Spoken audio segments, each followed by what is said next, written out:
नमस्कार। आज हम नजर डालेंगे 30 जून से 6 जुलाई 2025 के महत्वपूर्ण समसामयिक घटनाक्रमों पर।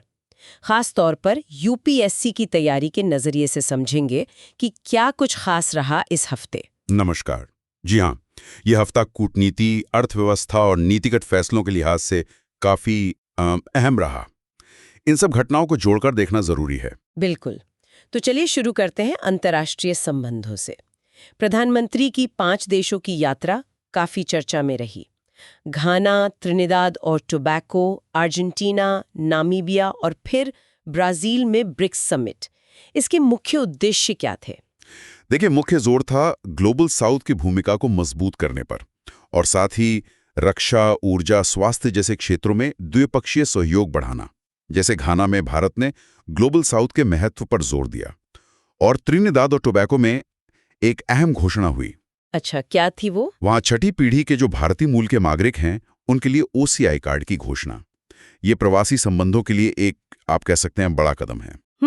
कूटनीतिक रिश्तों को गहरा करने की एक अच्छी कोशिश। अच्छा, इसी दौरान क्वाड और रूस तालिबान के मोर्चे पर भी कुछ हुआ? जी हाँ, वॉशिंगटन में क्वाड विदेश मंत्रियों की बैठक हुई। उन्होंने पहलगाम आतंकी हमले की कड़ी निंदा की। दूसरी तरफ एक बड़ा डेवलपमेंट ये है कि रूस ने अफगानिस्तान में तालिबान सरकार को औपचारिक मान्यता दे दी है। ओह, ये तो बड़ी खबर है। बिल्कुल, ये एक बड़ा भू राजनीतिक बदलाव है। इसका असर क्षेत्रीय स्थिरता और यकीनन भारत की नीति पर भी पड़ेगा। सही कहा। और एक और बात, दलाई लामा ने अपने उत्तराधिकार के लिए गालेन फोड्रांग ट्रस्ट को एकमात्र अथॉरिटी घोषित किया है। ये चीन के लिए एक साफ संदेश है। ये सब काफी जटिल घटनाक्रम है। जी, इन जटिल भू राजनीतिक मुद्दों की गहराई समझने के लिए कभी-कभी विजुअल एड्स या विश्लेषण में मदद मिल सकती है। जैसे कुछ लोग डालवोई एआई मैप्स जैसे उपकरणों का इस्तेमाल करते हैं इन देशों के रणनीतिक महत्व को समझने के लिए। अच्छा, चलिए अब अर्थव्यवस्था की बात करते हैं। भारत अमेरिका व्यापार संबंधों में क्या चल रहा है? कुछ मिनी ट्रेड डील की बात हो रही थी। हाँ, बातचीत तेज हुई है क्योंकि समय सीमा नजदीक है। भारत ने अपनी रेड लाइन साफ कर दी है, खासकर जीएम फसलों और डेयरी उत्पादों पर। और एक और बात, अमेरिका ने जो टैरिफ लगाए थे उसके जवाब में भारत ने डब्ल्यूटीओ को सूचित किया है कि वो भी जवाबी टैरिफ लगा सकता है। यानी ट्रेड वॉर की आहट? अभी कहना मुश्किल है, पर तनाव तो है। घरेलू मोर्चे पर देखें तो जून में जीएसटी कलेक्शन की जो वृद्धि दर है वो पिछले 4 साल में सबसे कम रही है। ओह, ये चिंता की बात है। थोड़ी चिंता तो है, लेकिन इसी के साथ ये भी सामने आया कि एमएसएमई क्षेत्र कितना महत्वपूर्ण है। जीडीपी, मैन्युफैक्चरिंग, निर्यात, सब में इसका बड़ा योगदान है। और सरकार ने रोजगार और इनोवेशन के लिए भी कुछ बड़े कदम उठाए।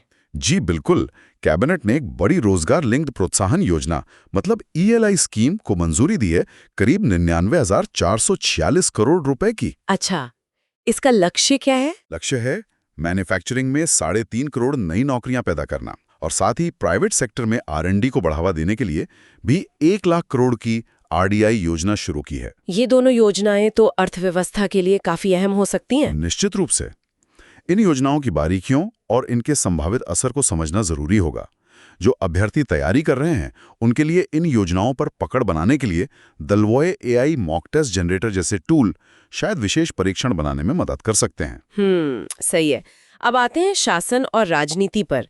संविधान के कुछ मूल सिद्धांतों पर फिर से बहस छिड़ी है। हाँ, प्रस्तावना में समाजवाद और धर्मनिरपेक्षता शब्दों को लेकर और इमरजेंसी की 50वीं वर्षगांठ के संदर्भ में चर्चा फिर से तेज हुई है।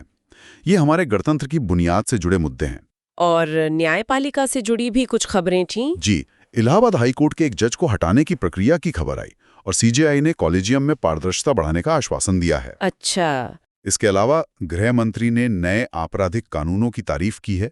महाराष्ट्र ने प्राथमिक स्कूलों के लिए त्रिभाषा नीति वापस ले ली और बिहार में वोटर लिस्ट का रिवीजन शुरू हुआ है। यानी शासन के कई स्तरों पर हलचल रहे। बिल्कुल। स्वास्थ्य और पर्यावरण की बात करें तो केरल से निपाह वायरस की खबर आई है, ये चिंताजनक है। हाँ, केरल में निपाह के 2 नए मामलों की पुष्टि हुई है।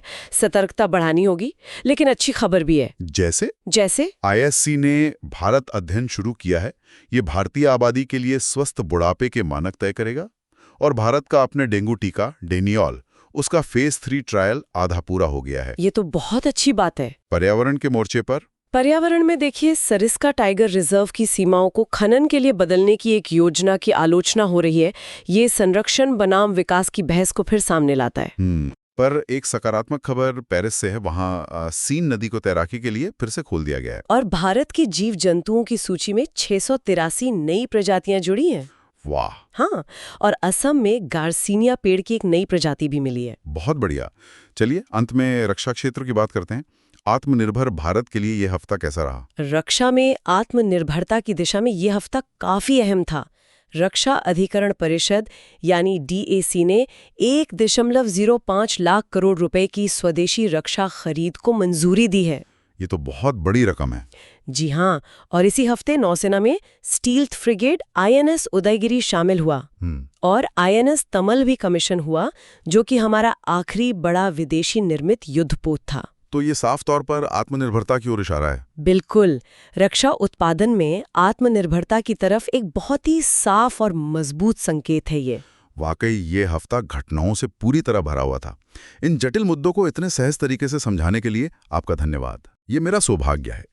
देखिए, UPSC की तैयारी में इन सभी विषयों की गहरी समझ बहुत ज़रूरी है। जानकारी का अंबार है, पैटर्न बदल रहे हैं, तो स्मार्ट तैयारी पर फोकस करना होगा।